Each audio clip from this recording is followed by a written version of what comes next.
It seems that you have met your end. Oh, what a pity. I don't feel too bad about it, though. After all, if it weren't me, it would have just been one of the others, I guess. I'm honestly just glad to be out of those air ducts. It's not easy for a hippopotamus to fit up there, and not easy to get down either, and not as young as I used to be, as you can see. I used to be able to do all the sorts of things. You're young, you're vibrant, you have that sort of pep in your step. It reminds me of a conversation I was having with one of my good friends, Orville. We were having a nice picnic one day. I believe it was summer. No, perhaps it was... Was it the fall? Yes.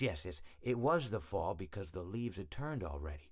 But I said to Orville, I says, Orville, I have a story to tell you. And Orville looked at me, kind of odd and said, what's it about?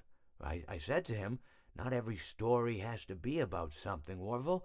Sometimes a person just wants to talk. Why does everything have to be a story? I said to him.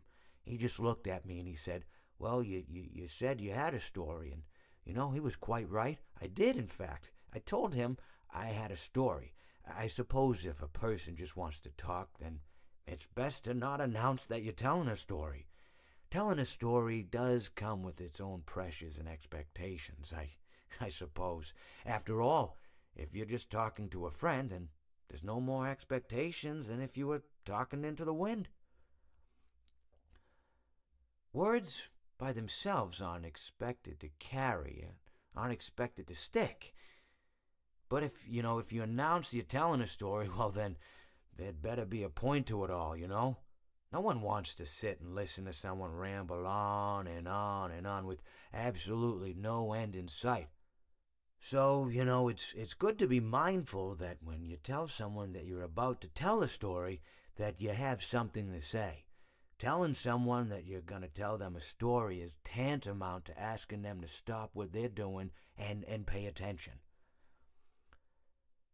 You're basically saying, hey, buddy, stop everything. Stop what you're thinking. I have a solution to everything. And, well, I didn't really have any story to tell. In hindsight, I probably just misspoke when I said that I had a story. I think it would have just been better to tell Orville that I wanted to tell him something rather than tell him that I had a story. But even then it might have put too much importance on the whole thing. Either way, it was quite a nice day. I remember that we were drinking tea.